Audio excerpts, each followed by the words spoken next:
Asin kenna. Ililli sobsees fudhiiseen mucaa fudhadhee baduu. Dabalu. Ni garuu quufeera. Ni quufeeraa gadi kuftutti si wajjin nan ta'a. Kanaafuu mucaa naafuu dhiirra naa kenni mucaa fudhadhee baduu kan. Arabiin kenna. Abshir. Alam jeeseen itti. Hin fuudhu kana booda hojjechuun tajaajila.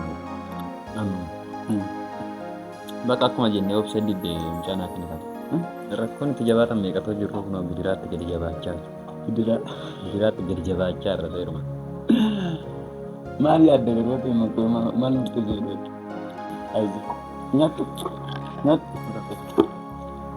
Ayi dunia kesempatan tu.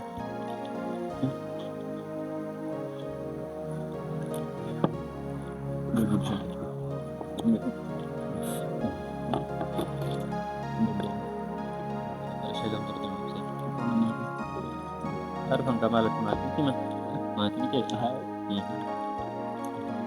arfan kamal ada cayo saga kade so kam tadi dia kade se wala lebar ke Kenapa? Aku enggak buka jangan cuma itu dan cuma daerah pondok jangan cuma Ya juga. Waduh. Baka kana boda ko kaballa obses dinnan kaballa no sen fanin kana boda gal bat ko wala na go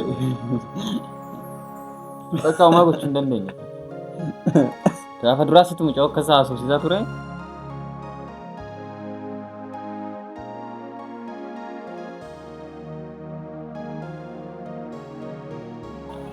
Hashama akkam jirtu daawwattoota keenya jirtu nagaan keenya bakka jirtanis nagaa qabu jechaan nagaa kodhaas hin jirtu nagaadha na daawwattoota keenya har'ammoo kan asitti argamee fi dhimma guddaa dhugaa dubbachuuf dhimma jabaadha dhimma obsee fi mootii tokkotu dhugaa irra caalaayyuu mootiitu baay'ee as gidduutti dhugaa dubbachuuf yeroo baay'ee mana keenya dhufa nama marmaara dhugaa mucaa isaa arguu fi garuu obsee duraan dhugaa dubbachuuf mootii akkati yaaduu fi akkaataa seeraan amma hubachaa jiru dhugaa waaqa jechuun jira miti wanta amma kana nama jechisiisu miti jechuun jijjiirama guddaa edda daa'imni obseen dhaltee booda jijjiirama guddaa irratti arge dhugaa waaqa jechuun egaa jira miti egaa daa'imni tokko gaafa dhalatu immoo egaa jijjiirama guddaa uumamuu danda'a wal faana hin jiraatiin iyyuu malee jechuudha.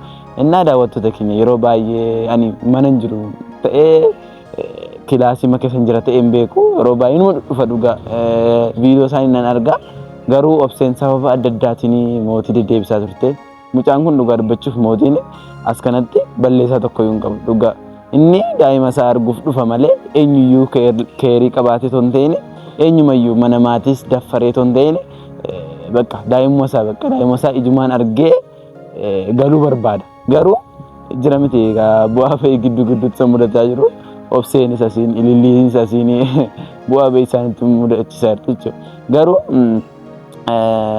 obsee fi amma jirutti meera mariisiseera jechuun toon argiin dura jechuudha seeraan toon hubatiin dura garuu akkamitti natti fakkaate jechuudha jira miti dhugaa dubbachuuf isinis viidiyoo ilaalaa jirtan jechuun hin danda'a hin dhufa obseen yookaan sababa ifaa yookaan immoo sababa maatii jettee gaggeessiti mucaa inde yaadame dhala keessan irraa adda baatanii jechuudha dhalan qaba jettanii gaafa ati barmaarte dhaqxee gaafa dhabdee gaafa galtu jechuudha kanaafuu dhugaa dubbachuuf baay'een gadda dhugaa too ana ta'ee too sin ta'ee yaadame jechuun baay'ee nama ajaa'ibsiisa mucaan kun kana gidduutti achi haati manaa maaliif dhaqxaa waliin dhaqnaa maal jettiin asii obseen kana jettee ariitiin kanaafuu mucaan kun gidduutti bilaasha ta'aa jira dhugaa mootiin jechuudha inna daawwattoota keenya dhugaa dubbachuuf waaqni afaraduu kana inna obseef immoo itti meera gadi fageessee jechuudha haa ilaalu maali jettee waa hunda mucaa isaati miti abbaa mucaadha miti rakkoon qabu maali haa ilaalu jennaan isheen muudii natti qaqqabachaa jirti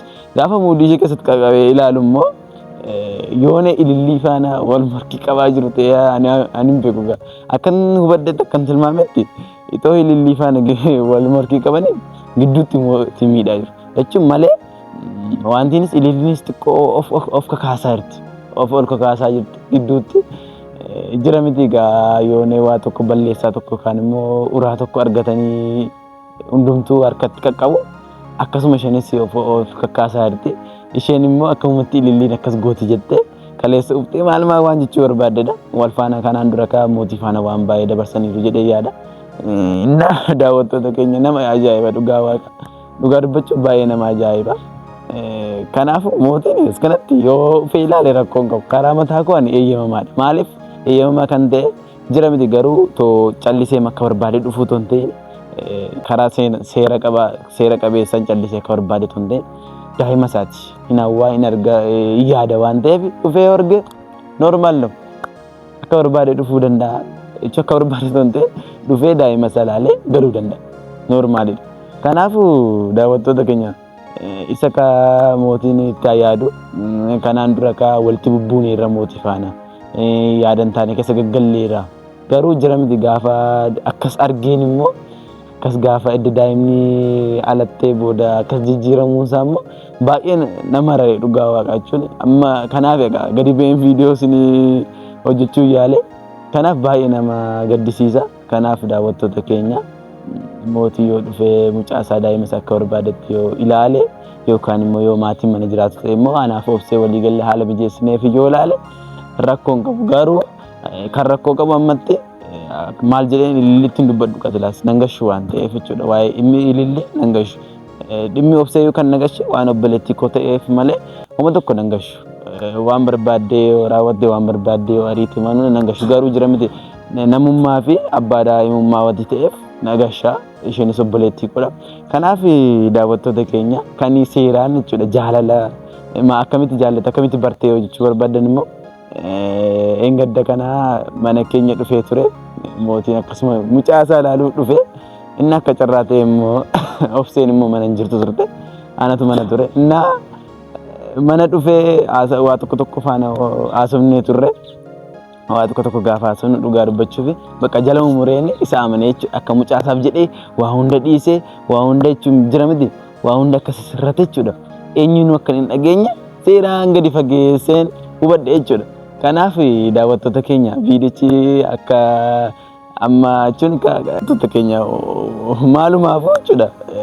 Akkasitti akkamitti wal lolaa turtanii akkamitti kana dubbachuu dandeessa jechuu barbaadan viidiyoo kana aga dhumaatti ilaalaati yaada keessan ibsachuu dandeessu qulqullummaa isaas xuraa'ummaa isaas dhugaa dubbachuu viidiyoo kana aga dhumaatti ilaalaati mootiin egaa qulqullummaa isaas edda daa'imni dhalatee egaa akkamitti bartee hubattee yoo ta'e egaa viidiyoo kana aga dhumaatti ilaala.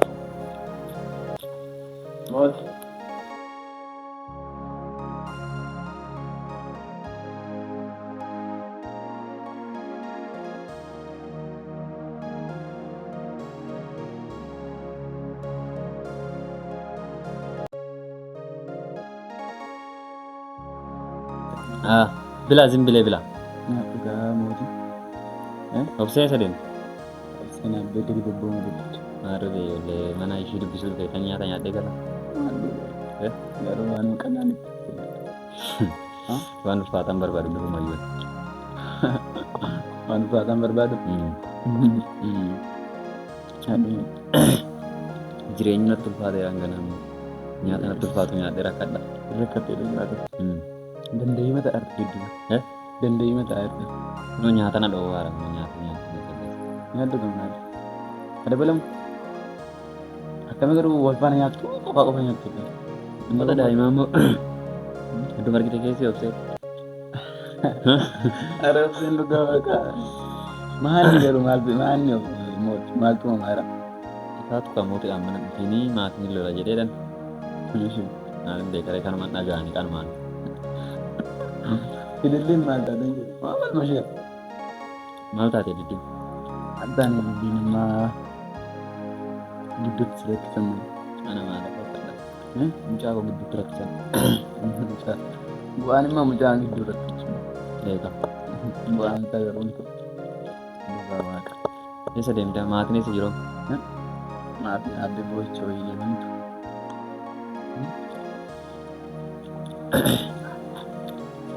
Ada walitti garuu akkam garaa keerraa ifa mana gochuun tonni ifama gochuu baadhe si wajjin taa'ee nyaadha.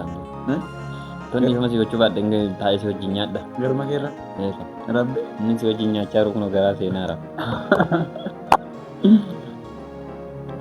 Nyaata dhugaa.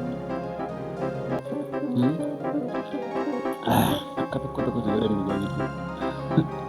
Soyyadde. Maali nabbo. Eenyuani illee maal godhu illee akkuma tabbaa fe'ee irra lolaatee jiraachuu beekamti akka machi jirtutti dhugaa Sababiin isaa. toshin gahiin isaa ishii ga'anii bara Ishee isaanii miti amma qoballee isaanii lafa hunda jira beektee mooti.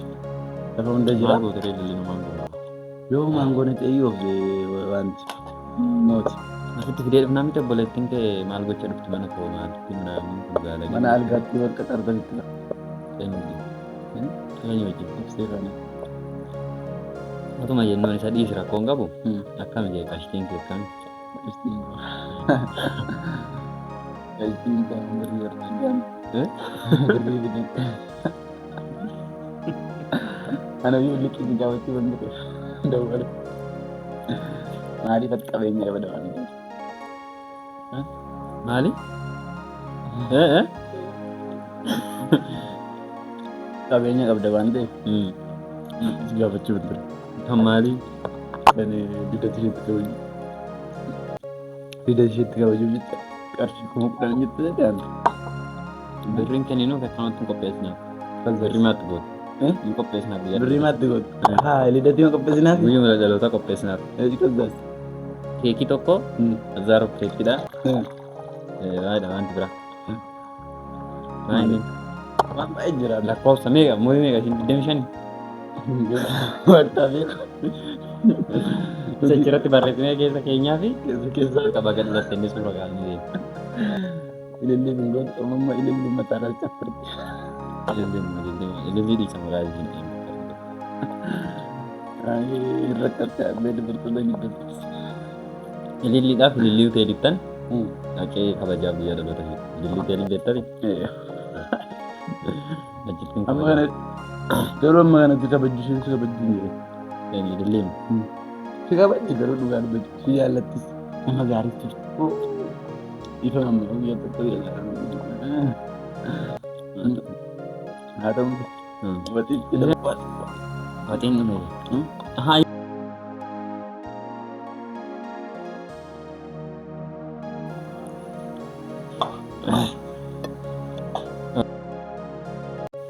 Watiin karaa manuu ga'anii deemanii. Kanuma nyaannee dhugaa. San obsee shiroon jaaladhaa itti gaafa namni gaafata. Shiroo irratti deebi. Shiroo irratti deebi. Bila. Akkami sabichini. Maati sabichaa atu rakkina gadi dhugaa.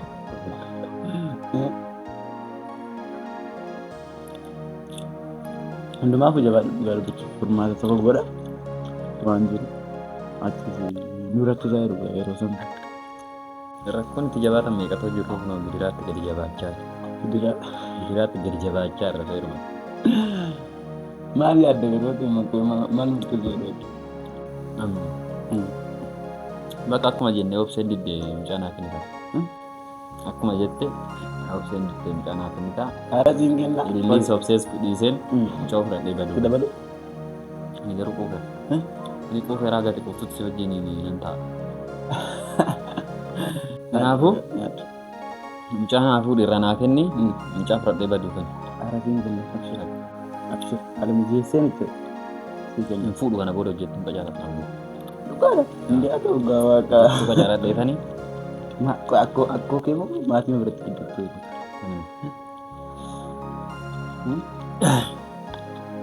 Spiriisi. Akkamiin si eebbisanii gaggeessanii jiru. Nama abaarame fakkaadha. Gaafa si tasakkaan jirtu karaa dubartoota kana. Maaliin beeku? Obsee kana dogoggorshee gaafa jalqabaa.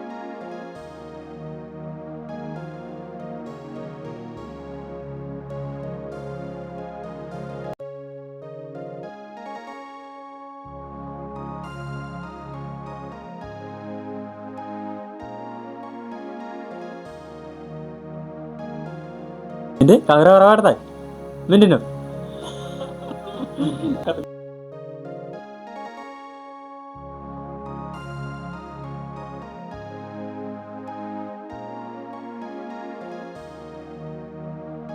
Aizi.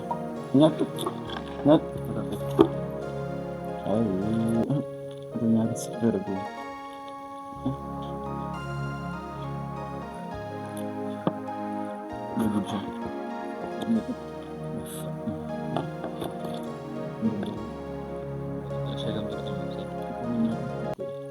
Arfan kamalat mati sih mah.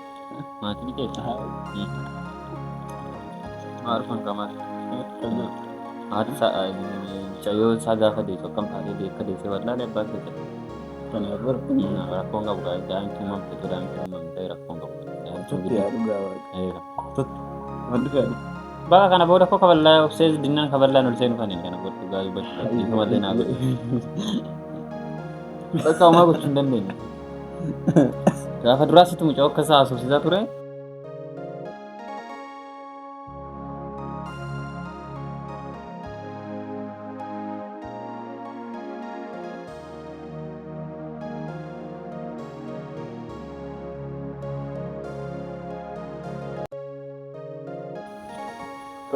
Ayo, foto duduk kita sih apa mal?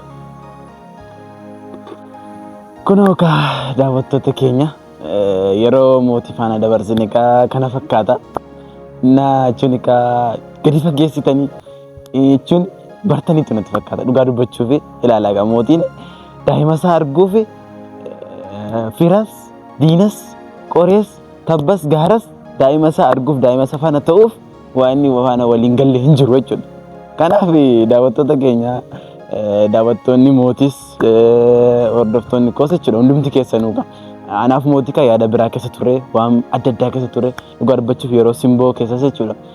Simboonis ka yaaduma bakka anis yaada hin taane keessatti irratti hojjechaa ture mootii faana dhugaa dubbachuuf araaramneerra dhiifama faana waliin jenneerra jira miti egaa viidiyicha kan waraabeera dhugaa dubbachuuf anaaf mootis araaramne waraabeen garuu hin gadhiisne maaliif hin gadhiisne maal yoo ta'e immoo jira miti egaa yoo callisanii magadhiisanii of jajja maal jechuu dandeessu yoo barbaaddanis sinis koomentii jala kaa'ate sini gadhiisuu hin danda'a dhugaa dubbachuuf maaliif araara ka eenyuun jibbu ka sababii eenyu irratti jammarre sababii obsii irratti jalqabne dhugaa dubbachuuf anaaf mootii achuma irratti wal barree karaa mana gaayyuu wal faana haasofne hin beeku karaa nagaatti walitti dhufnees hin beeknu bakka yeroo hunda loluma ture garuu mucaan kun edda mucaan daa'ima goratee booda jijjiirama guddaa waan agarsiiseef egaa irra deddeebi'een hospitaalatti illee ifama jedheera garuu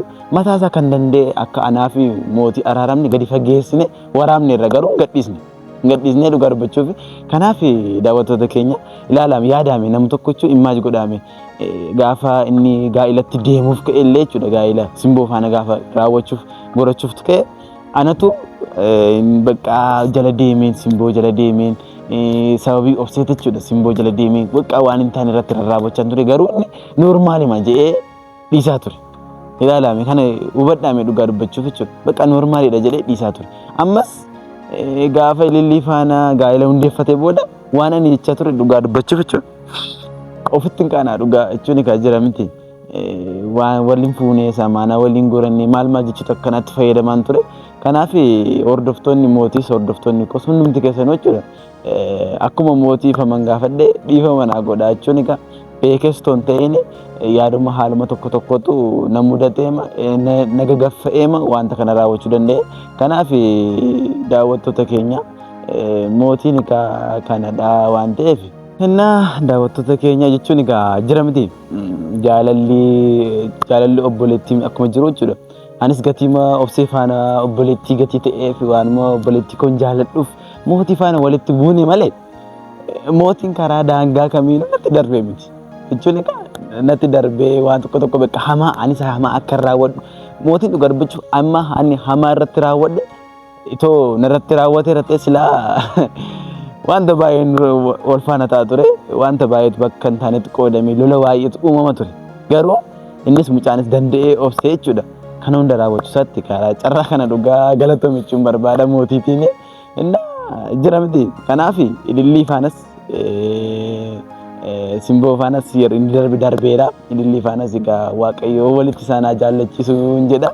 Kanaaf akkana gidduutti sababii obboleettii kootti jedheeni mootii faana dhimmatti jibba dabaladhee itti fufuun qabu jechuudha. Itoo mootiin waan barbaade godhe jechuun akka jaalalaatti nan gorsa ittan hima obseettis nan hima garuu jechuudha.